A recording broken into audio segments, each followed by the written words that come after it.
Selain polis, Khidmat Angkatan Tentera Malaysia atau ATM mungkin terpaksa digunakan untuk menguatkuasakan Perintah Kawalan Pergerakan sekiranya orang ramai masih ingkar mematuhinya, kata Menteri Kanan Keselamatan yang juga Menteri Pertahanan Ismail Sabri Yaakob. Ismail Sabri Yaakob berkata, hanya kira-kira 60% rakyat Malaysia mematuhi Perintah Kawalan Pergerakan yang dikuatkuasakan. Sebelum tentera digunakan, saya percaya mungkin tidak perlu kecuali tak ada pilihan. Jika kita tidak mempunyai pilihan, jika pematuhan kekal pada 60% atau 70%, maka saya percaya ada kemungkinan besar tentera akan digunakan. Beliau berkata demikian pada sidang media selepas mempengerusikan mesyuarat khas menteri berhubung pelaksanaan Perintah Kawalan Pergerakan di Perdana Putra.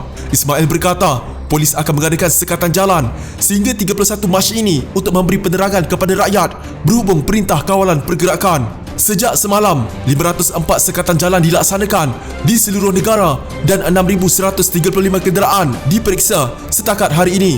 Polis mengambil tindakan berhemah iaitu menasihatkan orang ramai supaya patuh kepada arahan Perintah Kawalan Pergerakan. Saya percaya kalau pematuhan ini tidak meningkat, akhirnya polis akan menggunakan tindakan lebih tegas. Polis telah arahkan semua ketua polis daerah melakukan pengumuman supaya rakyat duduk di rumah. Katanya Jabatan Penerangan turut akan memberi penerangan untuk menyedarkan rakyat mengenai kepentingan mematuhi Perintah Kawalan Pergerakan dalam usaha membendung penularan COVID-19. Saya harap semua rakyat mematuhi arahan kerajaan. Tujuannya bukan nak menyusahkan rakyat, tetapi menjaga kesihatan dan nyawa rakyat. Kementerian Kesihatan menjangkakan kes akan terus meningkat, sebab itu kerajaan melaksanakan larangan ini. Beliau berkata, rakyat dibenarkan keluar membeli barangan keperluan asas, tetapi mereka perlu menjarakkan diri ketika berada di tempat awam.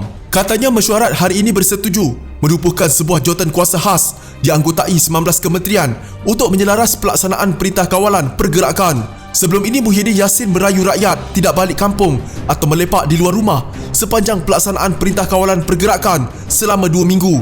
Perdana Menteri berkata, jika penularan COVID-19 gagal dikawal, kerajaan tiada pilihan kecuali melanjutkan tempoh Perintah Kawalan Pergerakan selepas 31 Mac ini.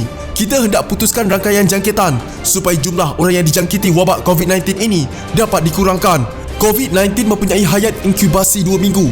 Kerajaan berharap selepas habis tempoh 2 minggu, mereka yang mempunyai simptom berjaya diasingkan untuk diberikan rawatan, menjadikan Malaysia bebas dari COVID-19. Jika dalam tempoh ini kita belum berjaya sepenuhnya, kerajaan mungkin terpaksa melanjutkan tempoh Perintah Kawalan Pergerakan, katanya dalam ucapan khas yang disiarkan secara langsung di kaca TV. Perintah yang mula dikuatkuasakan pada Rabu itu mengharamkan perhimpunan besar-besaran untuk kegiatan agama, sukan, sosial dan kebudayaan, manakala sekolah, premis kerajaan dan perniagaan pula ditutup.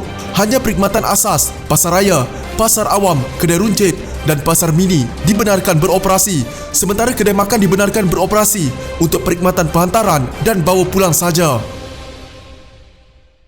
Jika anda mempunyai gejala seperti demam, batuk dan sesak nafas, jangan berlengah untuk terus ke klinik atau hospital bagi menjalani ujian saringan. Bersama kita tangani wabak COVID-19.